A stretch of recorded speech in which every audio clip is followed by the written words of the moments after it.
Fernando, ¿cómo te va? Bienvenido a Sin Censura. ¿Cómo estás? Buenos días, Gabriel. ¿Cómo estás? Un gusto. Muy bien, muy bien. Recién estábamos hablando del tema de salud pública, estábamos hablando de la vergonzosa gestión de José Luis Décima, que tuvo que ser echado en plena pandemia porque el sistema público de salud de Formosa claramente no estaba preparado para la pandemia y nunca se terminó de preparar porque no teníamos ni los médicos especialistas ni las terapias intensivas adecuadamente preparadas y bueno, esto se terminó viendo lamentablemente con la cantidad de fallecidos que hubo este año tremendo de la pandemia. Fallecidos de los sí. Perdón, Gabriel, Sí. Fallecidos de los que no quieren hacerse cargo y se los quieren endosar a la oposición, Tal cual. a las resoluciones judiciales. Tal cual. Y vos fíjate, Fernando, que si vamos a lo que es Corrientes, por ejemplo, la provincia de Corrientes, tenemos que los números de terapia intensiva, las cantidades de fallecidos, etcétera, es menor, ¿no es cierto?, en relación a la cantidad de infectados, la cantidad de población. Es decir, Corrientes tiene mejores números que Formosa, sin violar los derechos humanos, porque en Corrientes nunca hubo el encierro que hubo en Formosa. Sin embargo, los números de Formosa son mejores que los nuestros. Los números de Corrientes son mejores. Sí, de Corrientes, sí, Corrientes. A ver, perdón, Gabriel, no son números, son vidas humanas que se perdieron por culpa de la incapacidad y el mesianismo sanitarista de gente incapaz y no calificada, porque hay que empezar a decirlo esto, Gabriel. Acá han dirigido la pandemia abogados y médicos que ni siquiera tienen acreditado ser verdaderamente médicos sanitaristas. Y me estoy refiriendo particularmente al señor Romero Bruno, que no sé de dónde sacó la chapa de médico sanitarista. Estoy mirando acá su antecedentes en LinkedIn, que es donde las personas muestran sus profesionales. No encuentro su currículum, me gustaría que lo hagan público y que digan a ver dónde se recibió de médico sanitarista, cuál es la experticia que tienen esto, porque la verdad es que son ellos los responsables, aparte por supuesto del gobernador, pero son todo este grupo de personas los responsables de todos los descalabros que han sucedido, y ni siquiera no hacen público su currículum vitae para que sepamos a ver dónde han sacado esta chapa de expertos con la cual hoy se presentan, ¿no? Así que me parece que hay que empezar a hablar de estas cosas. Y hoy, si me permitís, Gabriel, quiero expresar mi solidaridad con Gastón Mesa, ¿sí? Que es este joven que ha sido despedido del Hospital Central, justamente en un nuevo acto de persecución del director del Hospital Central, por razones ideológicas.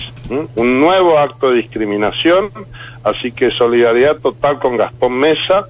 Le pido a los ciudadanos que nos solidaricemos y acompañemos a quienes son víctimas actuales, en este caso al extremo de que ni siquiera es por lo que él hizo, sino por lo que hizo su suegro, su papá o su mamá, no sé, un pariente que tiene una opinión opositora al gobierno y lo echan del trabajo. Sí, bueno. En esto han convertido a Formosa, ¿no? La verdad es que, y son los mismos personajes, estos personajes casi siniestros que hoy están conduciendo la cosa pública. Por otro lado, Fernando, está en situación crítica el sistema de salud y la obra social principal de los formoseños, que es el IACEP, ¿no? Su cobertura cada vez se achica y dice, la solución es vengan todos al hospital público. Ahora, hay gente para la cual llega al hospital y le dicen, bueno, un turno para dentro de 2 meses. Pero esto no es un dice que, esto lo hemos visto en los papeles que les dan, el certificado. Y eso acá en Capital, Gabriel. Sí. Vamos al interior y ¿de qué estamos hablando? ¿Qué posibilidad tienen los hospitales del interior o el sistema de salud pública del interior de dar cobertura a la prestación médica si no están en condiciones de atender ni siquiera a los propios hospitales ni a los sectores a los cuales este en principio está dirigido. A ver, hoy el nivel de atención primaria en el interior de la provincia es verdaderamente calamitoso. Hay hospitales, pero no hay médicos. Yo ayer estuve en Perín, hay un solo médico, hubo 2 médicos venezolanos que vinieron, que estuvieron un tiempo, pero apenas consiguieron la reválida de su título se fueron a Buenos Aires, porque no quieren quedarse a vivir en un gobierno autoritario. ¿Te imaginas venezolanos que vinieron huyendo del régimen de Maduro y van a venir a vivir bajo el yugo de Gildo Infran? No se van a quedar. Y por supuesto que joven médico recibido va a venir a querer a trabajar a Formosa, cuando Formosa lo que está produciendo por culpa y decisión del gobierno es que nuestros jóvenes se van de la provincia, porque acá no hay posibilidades laborales. Entonces, esto la verdad es que hablar del sistema de salud es, hoy lo que tenemos son un sistema, 3 sectores de la salud. Uno es el sector de los amigos del gobierno, que todos sabemos quiénes son, que a eso les va muy bien. Les va muy bien con sus institutos privados, facturan, ellos no tienen ningún problema, cobran antes que nadie, esto es un sector. Después tenés la salud pública, que la han destruido, solamente han hecho hospitales, han hecho obra pública, pero no gestionan los recursos humanos internos, y una salud privada a la cual la están destruyendo de manera sistemática y de la cual se quieren apropiar, porque el objetivo de este gobierno es destruir la salud privada y apropiarse de eso, y repartirla entre los amigos y el sistema público. Ese es el proyecto, por eso han destruido la carrera sanitaria. Acá hace años que se ha destruido la carrera sanitaria, tanto para el personal de apoyo, como pueden ser enfermeros, etcétera, como para los médicos. Han destruido la carrera sanitaria.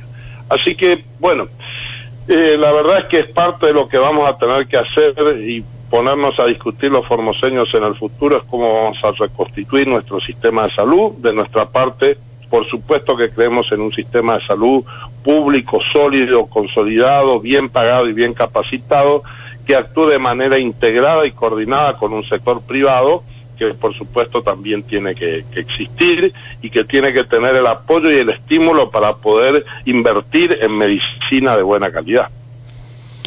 Hay tantas cosas por reconstruir, ¿no? Pero realmente el año pasado y este año el tema de la salud ha estado en primer nivel, digamos, en primera plana, y esta crisis del IASEP hoy es una preocupación de todos los días, es cómo atenderse, cómo lograr que alguien reciba a un paciente, le dé un buen tratamiento, una posibilidad cierta de recuperar su salud, y hoy es una gran incertidumbre. Hoy la gente no sabe qué va a pasar con su salud, a pesar de que el IASEP retiene religiosamente el porcentaje de los sueldos de los empleados públicos, ha sido manejado directamente por el Poder Ejecutivo, es decir, acá nadie puede decir no, que fueron alguien de afuera que gestionó, que se llevó, no, esto ha sido manejado personalmente por representantes del gobernador.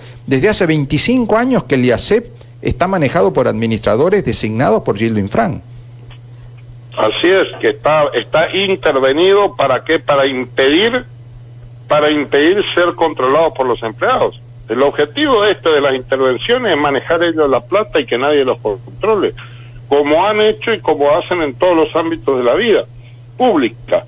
Lo que más odia a este gobierno de Gildo Infran y él personalmente es que lo controlen. No quiere controles, porque entonces gastan la plata como quieren. Por eso han intervenido el IASEP, por eso han intervenido el IPS, por eso el Instituto de Comunidades Aborígenes lo manejan los criollos en vez de manejarlo los pueblos indígenas, para luego poder ir a hacerse el cacique por ahí y decirle que le tienen que obedecer, cuando lo que tenemos que hacer es devolverle a los pueblos originarios su capacidad innata de autogestión y de autonomía para que ellos administren los fondos del Instituto de Comunidades Aborígenes. Pero esto está en las antípodas de lo que este gobierno quiere, que es justamente tenernos a todos de empleados públicos precarios, ¿sí? Porque a todos los empleados públicos, la gran mayoría están en condiciones de absoluta precarización. Pasa en el hospital de alta complejidad, que es el monumento nacional al trabajo precario. Qué bárbaro, sí. ¿Sí? Sí. Son todos monotributistas. Y como son monotributistas, van y los aprietan para que vayan a los gazebos a trabajar en política, bajo amenaza de echarlos. Tal cual. Para eso son monotributistas. Tal cual, ¿no? El hospital que debería ser de mayor calidad en todo sentido, ¿no? Y donde se supone que el personal debería estar cómodo, debería cobrar bien, debería tener seguridad jurídica, porque ha sido creado por el gobierno provincial, ha sido organizado por el gobierno provincial, ha sido siempre gestionado por personas de confianza del gobernador, y tenemos que, excepto los policías que están en la puerta y algún que otro empleado, todos los demás son monotributistas en una situación totalmente ilegal, ¿no? Porque, a ver, si una persona trabaja, marca tarjeta, trabaja todo el día, tiene un solo patrón, obedece las instrucciones del patrón y tiene un horario de trabajo, es un empleado en situación de dependencia. Pero acá figuran como, ¿no es cierto?, como que son monotributistas y facturan y no tienen derechos. Recién decíamos, no tienen derecho a la licencia médica, no tienen derecho a las vacaciones, no tienen derecho al aguinaldo, no tienen ninguna estabilidad.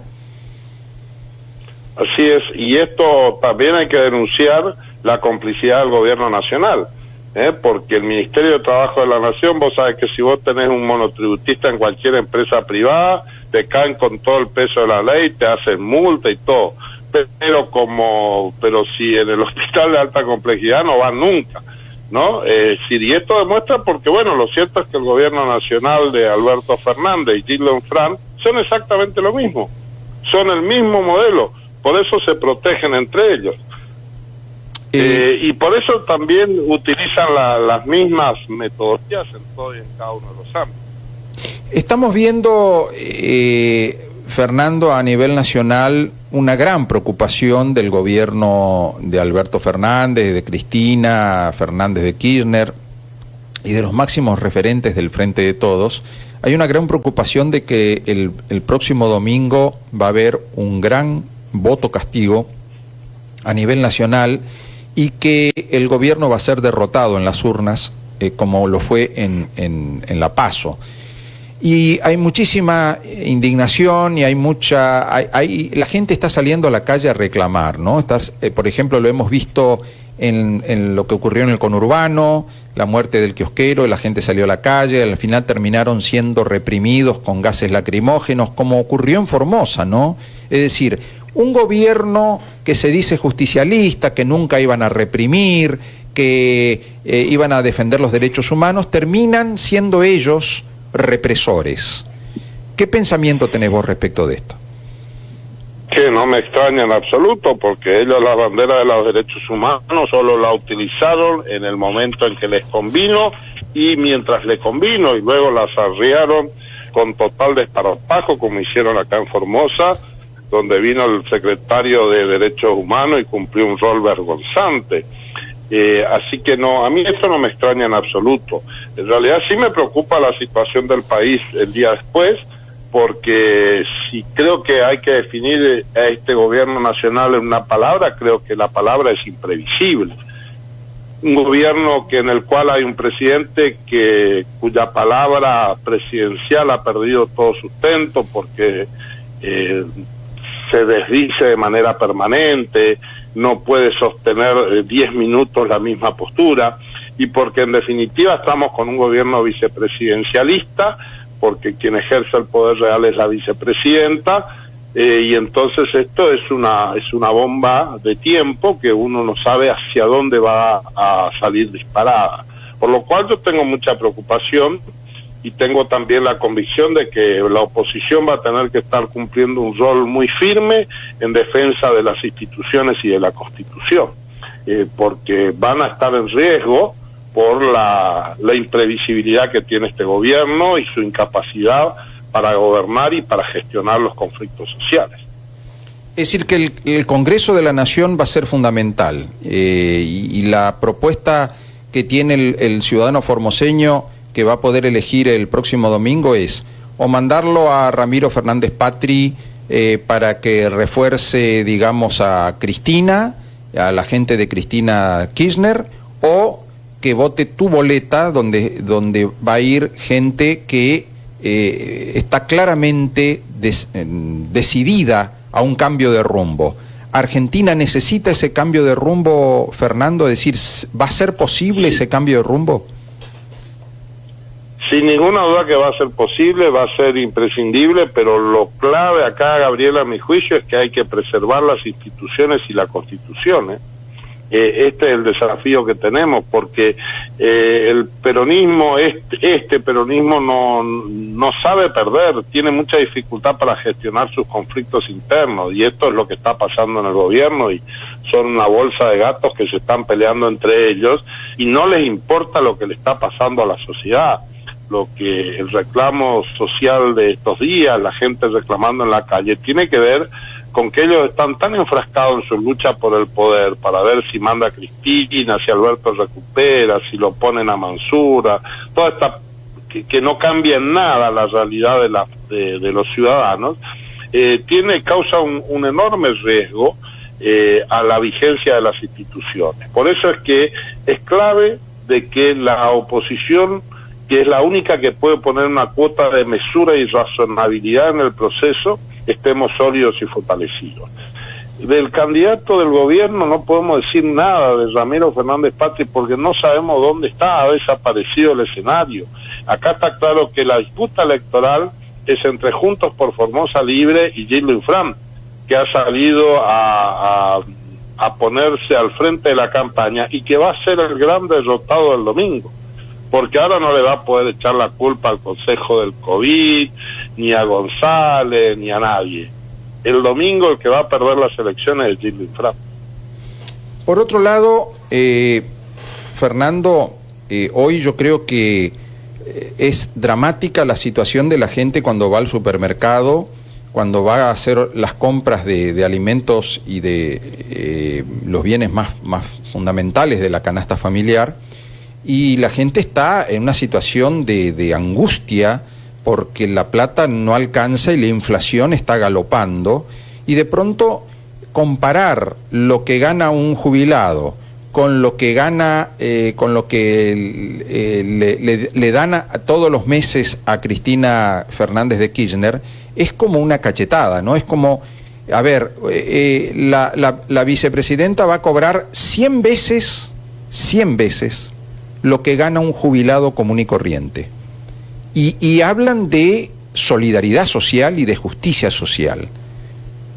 ¿Qué hay que hacer con esto? ¿Cómo se admite que la máxima referente del gobierno cobre 100 veces lo que gana un jubilado común? Y se lo explica desde la amoralidad política. A ver, esto, dejando de lado la discusión jurídica, si esto está bien o está mal, que seguramente está mal, y es evidente que está mal, por eso el gobierno no apeló la decisión del juez de primera instancia que autorizó esto, pero dejando de lado la cuestión jurídica, acá la política también se rige por normas éticas, y esto desde el lado que lo miremos solo se explica de la absoluta amoralidad política de la presidenta, que no le interesa, que hace ostentación de su privilegio. Y creo que esto lo que hay que hacer es mostrárselo, pero casi diría que ni hace falta, porque la sociedad lo está viendo esto. El resultado electoral tiene que ver con estas dos cosas que vos señalás, Gabriel. Tiene que ver con lo concreto del dolor que implica para la gente, para el padre o la madre que va a un supermercado y lo que le cobra de sueldo, en el mejor de los casos, no le alcanza para pagar la olla. Esto no hay que contárselo a nadie porque la gente lo sabe. Y lo otro también la gente lo sabe.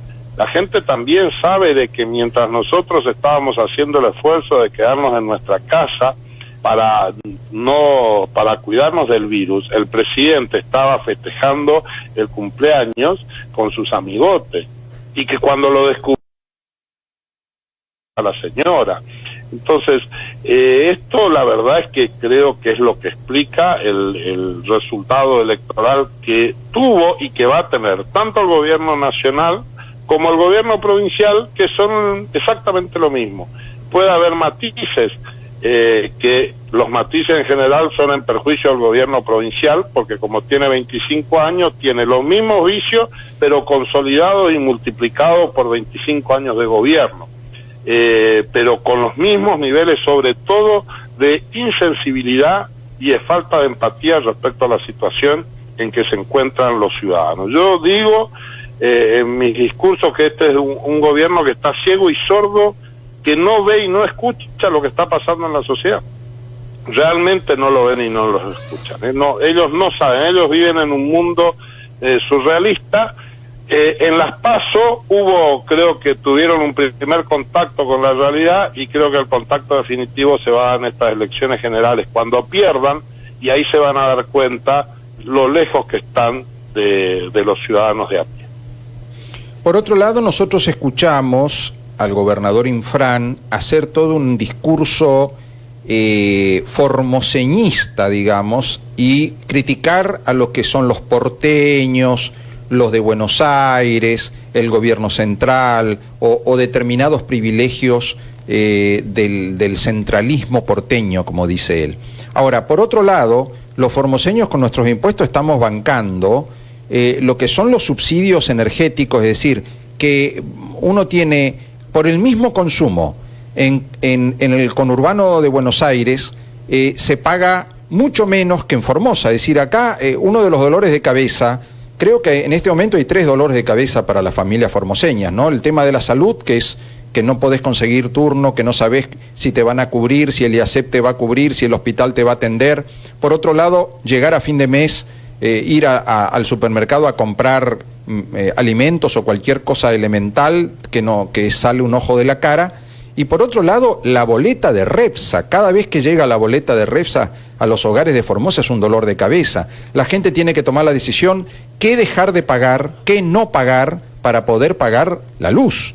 Y este tema, si lo comparamos con las boletas de la luz del conurbano, nos damos cuenta que el gobierno nacional está muy preocupado en subsidiar a los consumidores del conurbano de Buenos Aires o a la ciudad de Buenos Aires y no a las provincias del interior. Nosotros estamos ayudando a bancar ese subsidio, pero sin embargo el gobierno de Formosa jamás yo lo escuché a Infran decir acá hay un trato ¿cómo te puedo decir? Desigual, ¿no es cierto? Sí. Claro, hay una discriminación en contra de Formosa y las provincias del interior. Absolutamente, esto es claro que viene pasando así y que nos va a obligar en el futuro a hacer alianzas con los otros diputados de la región para tratar de revertir esto. Pero la denuncia que es más que válida es la complicidad que ha tenido Gildo Infran con Alberto Fernández y con de no gestionar esto y de no hacer valer el peso político para conseguir un beneficio para los formoseños, sin ninguna duda. ¿Pero por qué? Porque no te olvides que Repsa, ¿quién la administra? Gildo Infran. Así es. Es otra caja que usan para recaudar, igual que utilizan el IASEP, igual que utilizan el IPS, igual que utilizan todos estos institutos, son fuentes de financiamiento, son cajas de recaudación que utilizan. Y que por eso después entender por qué las miles de impresiones de carteles con su rostro y todo esto que vemos, porque son todas estas cajas de recaudación que se están utilizando para estos y otros fines. Por lo cual no hay ningún interés en bajar la tarifa y ponerla y obtener subsidios serios que realmente compensen las diferencias, como obtienen, por ejemplo, las provincias del sur en el gas, por el hecho de que allá hace mucho frío. Y realmente es imposible trabajar con esos niveles de frío si no tenés calefacción. Acá sucede igual con el aire acondicionado. Sin embargo, este gobierno que se quieren hacer los caciques hacia abajo, pero hacia arriba siempre son los más obsecuentes al poder. Esto es lo que ha sucedido históricamente, y no han defendido seriamente los intereses de la provincia, sino que han tenido la técnica del mendigo, ir de rodillas a Buenos Aires a pedir fondos. En algunos casos lo han conseguido, hay que decirlo, pero cuando los números aprietas, por supuesto que no consiguen nada. Ahora, esta técnica del mendigo o esta obsecuencia política de ponerse a las órdenes de Cristina, en este caso que es la jefa y de Macri también, sí, y de Macri también, porque también hay que decir que fue, lo recibía, ahora se hace el papito, pero cuando Macri era el presidente se desvivía por atenderlo y por recibirlo con sonrisitas y con abrazos, utilizando esta técnica del mendigo. Así. Ahora, con respecto de Cristina, esto también se ve en otras cosas que son, ¿cómo le puedo decir? Como gestos, ¿no? Gestos políticos. Se habla, por ejemplo, de los héroes del 5 de octubre, ¿no? Los soldados formoseños que defendieron el cuartel cuando fueron atacados por los montoneros.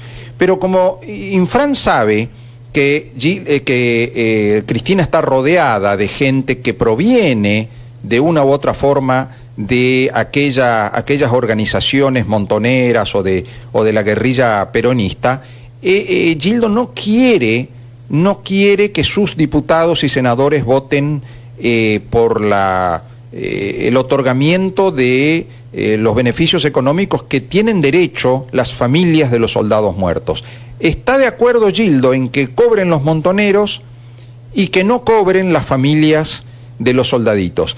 Entonces, hacemos acá actos, el gobierno provincial habla de los soldados muertos, se habla de que acá no se rinde nadie, el 5 de octubre como fecha provincial, pero a la hora de votar en Buenos Aires, Gildo se guarda, Gildo agacha la cabeza y acepta que vaya al archivo, ¿no es cierto?, la ley de las pensiones para las familias de los soldados formoseños. Sí, porque, permitime decir, Gabriel, en esto que he asumido el compromiso, que se lo he manifestado a algunos de los familiares, de seguir dando de la Diputación Nacional la lucha de acompañamiento a las víctimas de esta circunstancia y lograr de que estos soldados que fallecieron cumpliendo su deber en el marco de un gobierno constitucional, tengan la indemnización que les corresponde. Así que sé que en esto debo decir que sé que el diputado Mario Arce, que está cesando en el cargo, acompañó esto y yo me comprometo a seguir con este acompañamiento. Esto para tranquilidad de los familiares y de todos los que luchan por este reconocimiento. Y el problema del gobierno en esto es que tienen convicciones muy débiles. Ellos no tienen una mirada real de compromiso con los derechos humanos en su integralidad, ni tampoco tienen una vocación democrática profunda, es decir, actúan con pragmatismo sobre la base de miradas muy pequeñas y muy sectarias sobre lo que le conviene y no le conviene. Ese es el problema que tiene Gildo Infran. En realidad yo recuerdo que el 5 de octubre el gobierno, durante muchos años, cuando asumió Néstor Kirchner, que empezaron con el discurso reivindicativo, bastante trucho, sobre la década del 70, el gobierno ahí bajó mucho la intensidad política de los actos del 5 de octubre. Fue en el mismo contexto en el cual se lo sacó de encima Borrini, porque sabemos que tuvo que en esto ceder a la presión de las madres de Plaza de Mayo, que le recriminaban tener a funcionarios de la dictadura a cargo del Ministerio de Gobierno. Así que ellos actúan así, con pragmatismo y con cinismo, yo diría, y con total desaprensión sobre los principios democráticos y los principios humanistas de los derechos humanos. Por lo cual a mí no me sorprende esto, porque ellos lo analizan de esa manera. Pero que se queden tranquilos las víctimas y los parientes de las víctimas, sobre todo los fallecidos, que van a seguir teniendo una voz en el Congreso y en el orden nacional para luchar por ese reconocimiento. Fernando, sabemos que tenés compromisos, te agradecemos muchísimo esta oportunidad que tuvimos para dialogar con vos. Sí. Gracias. Y bueno, ya estamos ya en el último tramo de la campaña. ¿Cómo se cierra la campaña, Fernando? Bueno, estamos haciendo el jueves un acto aquí en la capital. La verdad es que no tengo aquí en este momento exactamente el lugar y la hora, pero va a ser seguramente en el centro, con la mística que estamos en este momento, hablando con los ciudadanos, estando en contacto con los ciudadanos y con espíritu de lucha y de alegría por lo que se viene desde el próximo domingo. Déjame leerle un mensaje al doctor Carvajal. Hola amigos, la comunidad QOM, la primavera está con Carvajal. Nos mandan este mensaje para él, así que bueno, se lo quería leer. Bueno, te mando un gran abrazo, Fernando. Fuerza. Bueno, muchas gracias por el mensaje y un abrazo para ustedes. Gracias.